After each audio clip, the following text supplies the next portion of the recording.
Hello beautiful soul! Welcome back to my channel. This is Mei Chang Ame from Japan, kabayan.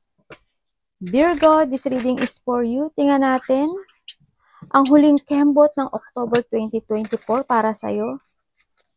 Maraming salamat muna. Teka lang. Sa aking mga subscriber, new subscriber, cross-watcher, at sa mga bagong pasok dyan, welcome na welcome kayo sa bahay ni Ate Aimee. Maraming salamat din.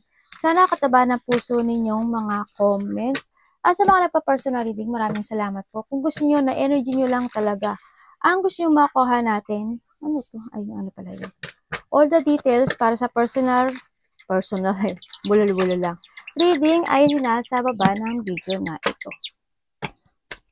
This is a general reading, kabayan Virgo. Kunin mo lang na sa'yo at itapon ang hindi sa'yo. Maaring ito isabay sa barsa, maaring energy mo, energy ng person mo, o energy ng malapit sa puso mo. Maaring nangyayari, or mangyayari pa lang. Use your own intuition, lawakan natin ang ating isipan. Okay? Virgo, you need to take care of yourself, ha? Or sa iba dito, siguro, merong isang sitwasyon sa buhay mo na you want to protect. No? Or yourself, you need to protect. No? The mouse, the bouquet, and the ship. Sa nakita ko dito, yes, may mga maaari makareceive ka ng gift, no? Sa nakita ko dito. You will receive a gift or a valuable thing or paghanga sa isang tao, ganyan. Or,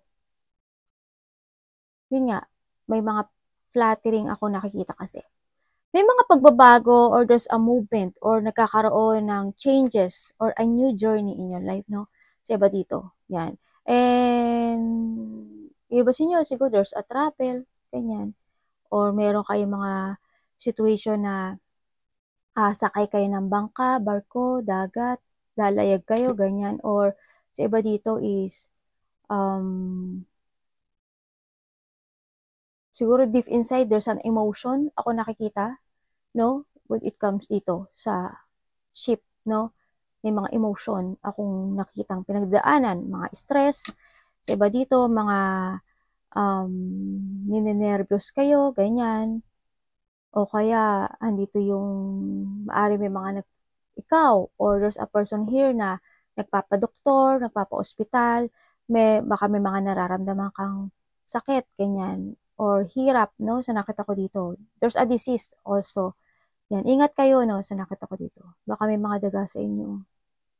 Parang andito yung situation sa ibang parte ng buhay mo. Yung iba dito kasi is thinking, no? Sa nakita ko dito. Nagtithink. Siguro andin yung situation na may hinahanap kayo na totoong kaliwanagan or kasagutan in life. Pero kahit na nahandyan na sa harapan nyo, siguro mas iniisip nyo pa or iniintindi nyo pa kung this is the final decision na dapat kong gawin in life. Mga ganun. Sa iba ganun nakikita ko. No? And sabi naman dito, may mga joy and happiness ka daw na mararamdaman. Or there is a person here na gano'n, na makaramdam siya sa yun ng gano'n. When it comes sa gift, syempre kung makaka-receive ka ng gift, di ba? Happy, di ba? Nakita ko dito. Ingat lang din, no, so it comes to pagnanakaw or nakaw. Yan. Ingat ka doon. Baka mahulugan ka ng mga valuable things, ganyan, pera, o kaya may mga sitwasyon na manakawan ka, ganyan. No? May pagnanakaw kasi ako nakita. Hindi ba kayo nagpapagawa ng mga vehicles, bibili ng vehicles, motor, sasakyan? No? Meron akong nakikita dito na distance. Hindi ko alam kung ikaw or there's a person sa buhay mo na nagkakaroon ng distance, no? Baka ikaw is dumidistance ka sa mga tao na nai-stress ka, ganyan, no? Or may tao dito na nagkakaroon kayo ng distance, no? Or may tao na in a long distance kayo. Ano ba, kapatid mo, karelasyon mo, o kaya kung hindi man ganun, baka sa loob ng bahay nyo, dumidistansya ka sa isang tao, mga ganun. Tingnan natin ang kay Virgo. Ang huling kembot ng October 2024 kay Virgo. Kembot, sabi, ano ba yung ate? Ano bang anong reading yan? Tama o, the Wheel of Fortune, ibig sabihin, there's a cycle. Kumbaga, hindi yung situation na may cycle na maaring magbago in your life. Pero titingnan natin kung anong point nung time, nung cycle na yun. No? So, nakita ko kasi dito nasa sayo yung cycle na yun. Para kay Virgo, kuha lang tayo ng 4.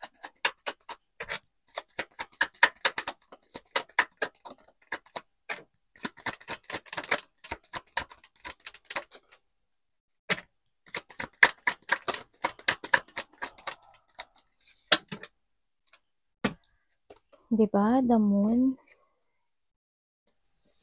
Okay. Nakita ko sa'yo. 3 of Swords. Oh my God.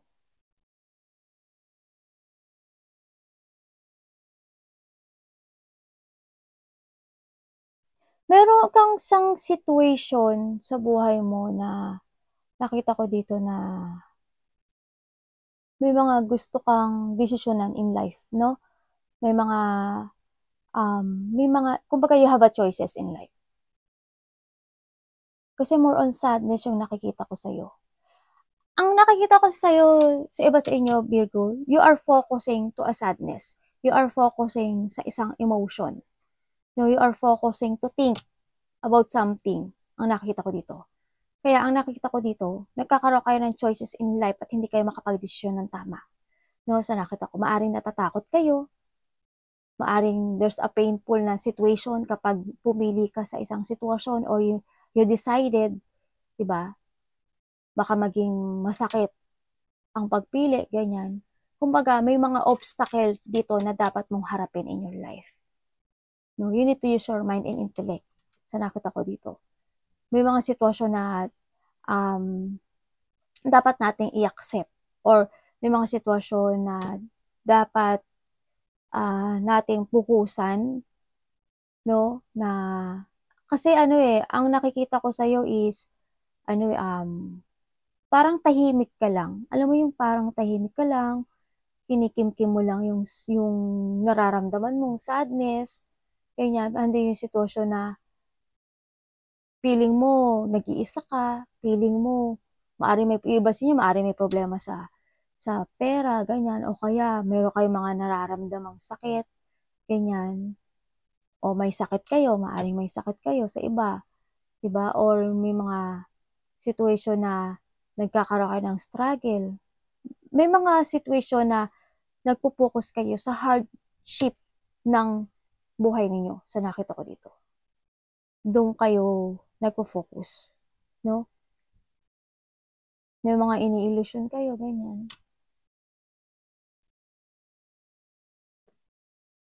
Tingnan natin.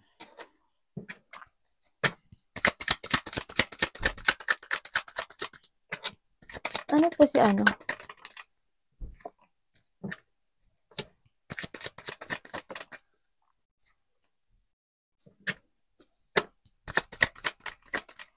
Para saan? Mag-relax-relax ka rin, ano, pag may time. Siguro sa ngayon, sa nakita ko sa'yo, you need a mental peace. No? With the 10 of coin. Okay? When it comes sa'yo, andito yung situation na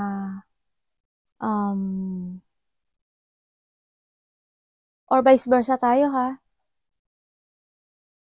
Meron ka mga pinapangarap in yourself, lalo na when it comes to your relationship or a family, ganyan.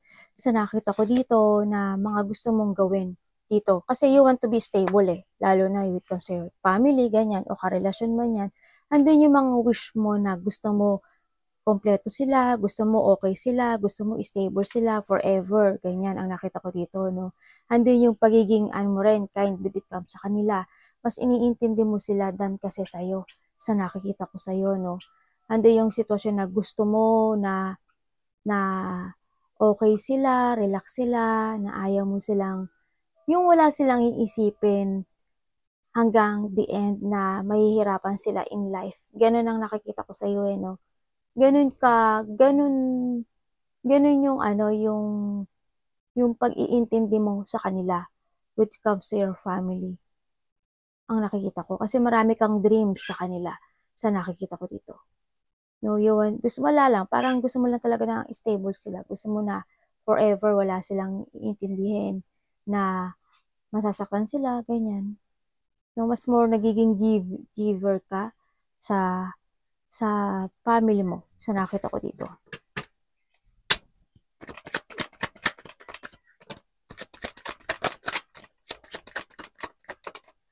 Pero bigyan mo rin ng time yung sarili mo, 'di ba? Bigyan mo rin ng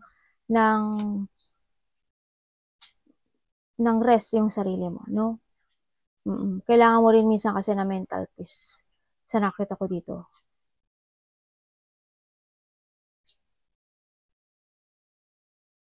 Bakit nandiyan si ano? Bakit nandiyan ka?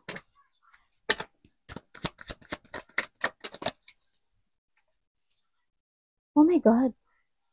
Dalawa? Yung iba sa inyo, sa nakikita ko dito, if you have a person, sa nakita ko dito, nagkakaroon sa inyo ng ano, no, competition sa ibang tao. Sa iba sa inyo, hindi kayo lahat ma-relate dito. Pero nakikita ko dito na there's a competition when it comes to a relationship. Yun na nakita ko. Maari yung, yung, may tao kasi ako nakita dito na curious sa ibang bagay. No? Or may tao dito ko nakita na maaring kinikreate niya yung sarili niya sa ibang bagay. No? Sa nakita ko dito. May taong ganun. Kaya siguro nakikita ko more on sadness yung iba sa inyo. No? Maaring dalawa yung person ng iba sa nakita ko dito. Kaya hindi nagkakaroon ng competition with comes dito. Ikaw maganak na din yung ano para kang nagpapatintero. Ganon. Sa isang situation na ikaw ang taya. Alam mo yun? Alam mo yun? Ganon. Sa iba naman dito, or vice versa tayo, sa iba naman dito, andito ka sa isang situation mo na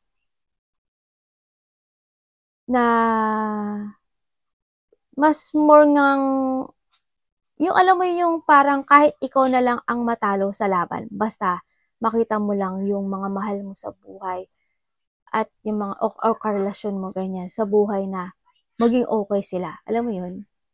Kahit ikaw na lang ang mag-accept nung hirap na yun. Yung sadness na yun. Ganun. Kahit ikaw na lang yung talunan, basta sila okay sila. Yan yung nakikita ko.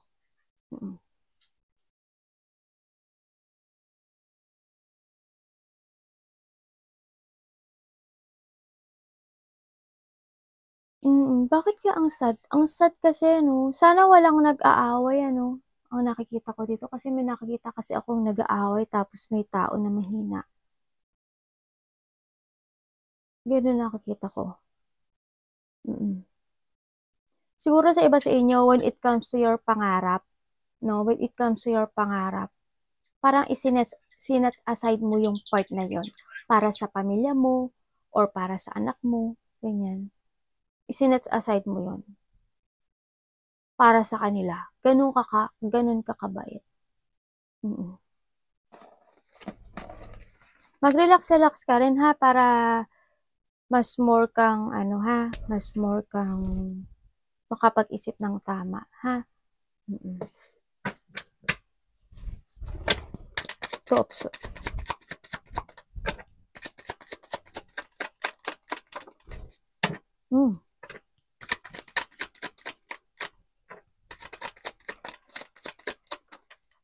Tingnan natin. Bakit po? Oh, okay. Nandiyan ka, Emperor. Gagawa mo dyan. Seven of Cups. Okay. Meron ako nakikitang tao dito.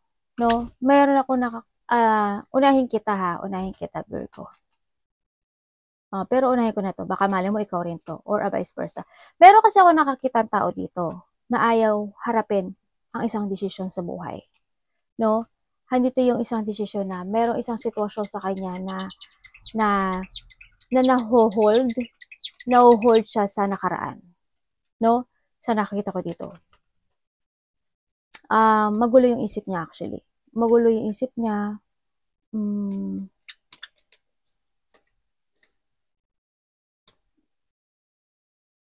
May mga situation na nagkakaroon siya ng choices in life pero hindi niya madesisyonan. Yun na nakikita ko dito.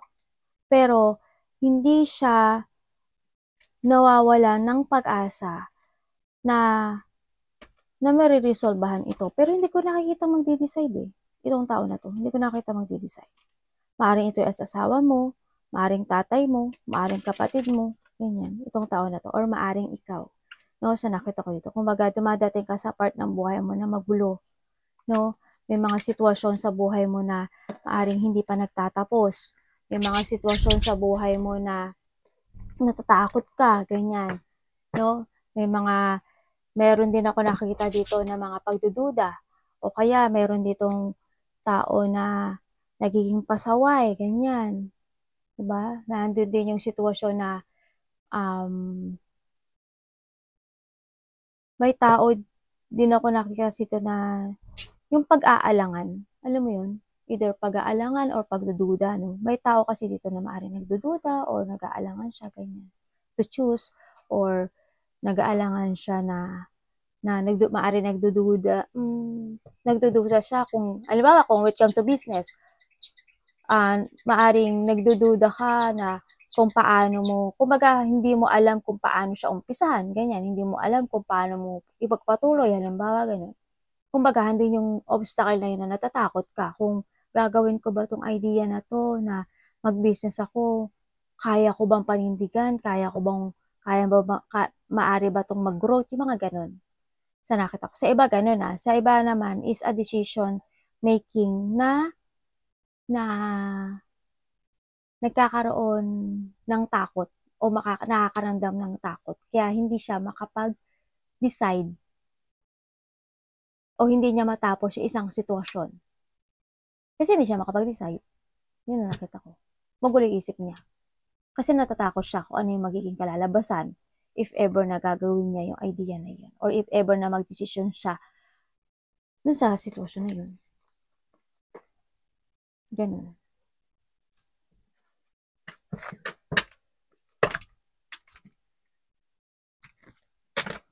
Five of Coins. O, halimbawa, sa iba dito, when it comes to a business, diba? Or may mga gusto kayong i-push na idea in your life, maaring kulang pa kayo sa budget or nagkukulang kayo sa budget. Kaya ang nakikita ko dito, na natatakot kayong sumubok. Ganyan, natatakot kayong mag-decide. No? Kung kinakailangan nyo ng mag-crossroad or kinakailangan nyo gumawa ng isang bagay kasi hindi nyo alam kung kakayanin nyo siya. Diba? Gusto kong magtayo ng business pero wala akong pera. Diba? Hindi nyo matuloy-tuloy. Kaya nag-aalangan kayo yung iba.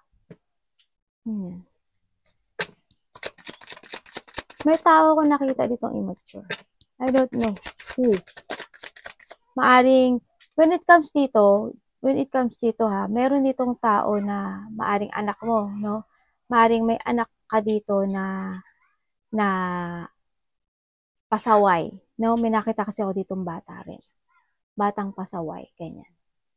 Bata na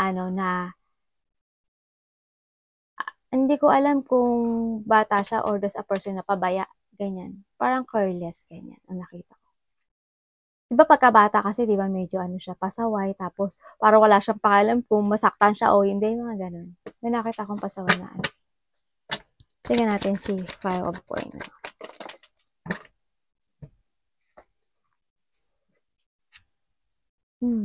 Okay. Ito naman, sa nakikita ko dito,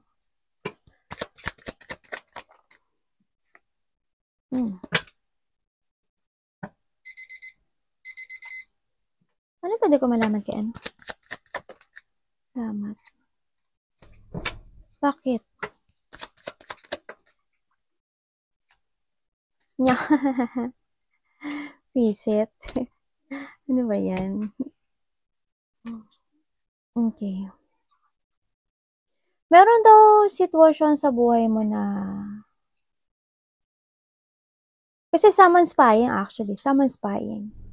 No, may tao na maaring may tao na nagdududa. Ako nakikita. May tao kasi na sneaky, may tao na parang ano lang siya, parang may kinikip siya na hindi mo makita-kita. Alam mo yun? Yun ang nakita ko dito. May taong ganun ako nakikita ha.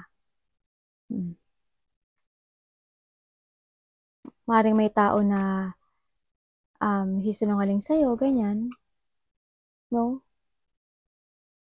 May tao na hindi nagsabi ng totoo. Sneaky.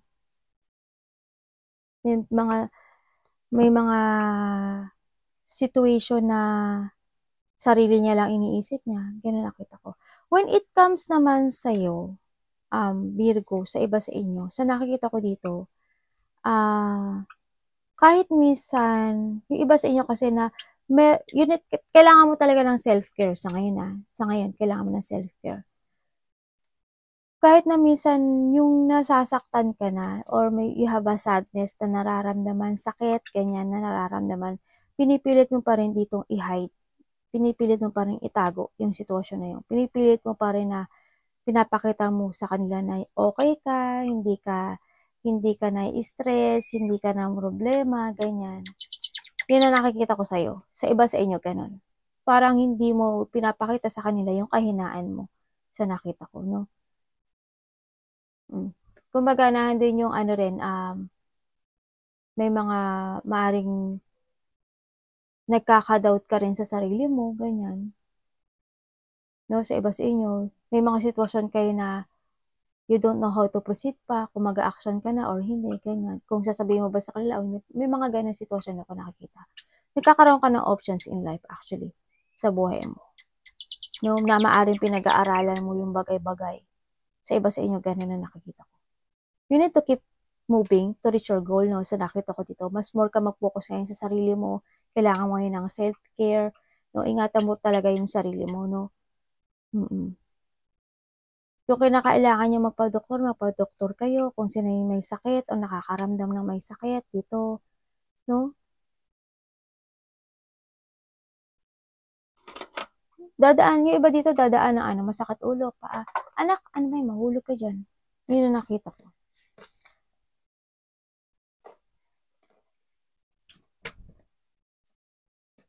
Ingatan niyo yung sarili niyo, lalo na when it comes to health, ha? Ano ba dito malaman kayo?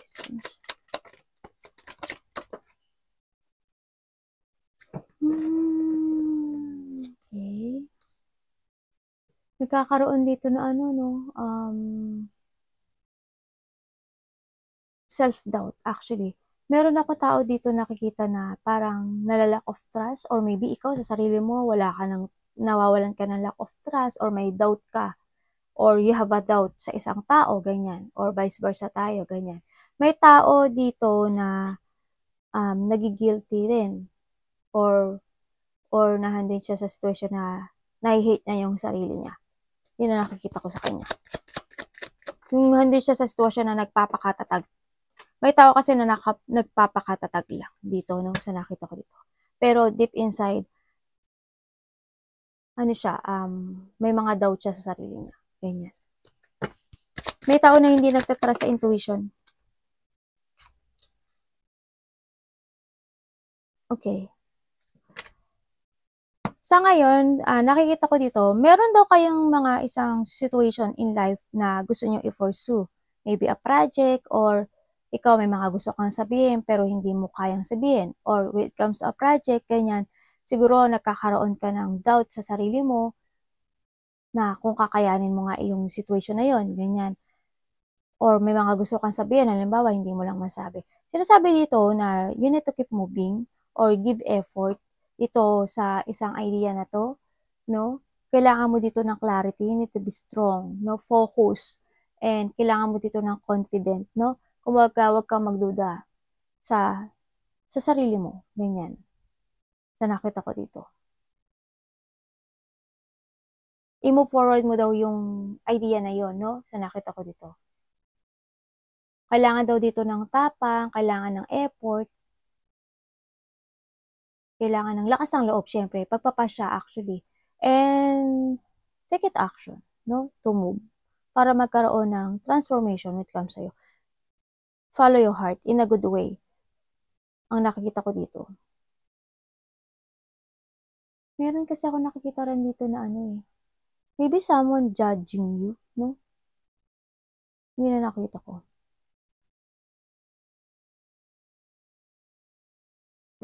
Kuhanin nila yun sa inyo dun ha. May tao kasi ako nakita nag-judge. Ay, may travel kayo? Or you're waiting for something? Magulo isip. Okay, iba dito naghahanap pa kayo na more on kaliwanagan or iba dito maaring meron kayong activity na gagawin or traveling, something ganyan. Pero you want to make sure itong situation na to kung i-push forward mo na o hindi. No?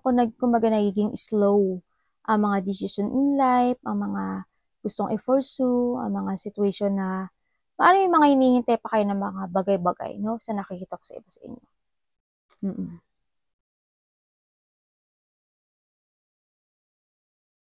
Maaari may mga dinidevelop pa kayo, ganyan. No? Kumbaga nagkakaroon pa ng progressing. Kaya ang nakikita ko dito is hindi pa siya totally na-push forward, no? Dito. Nakikita ko yung pagiging patient na tao mo rin, Virgo. Kunin mo lang yung sa'yo doon ha. Arigato namaste.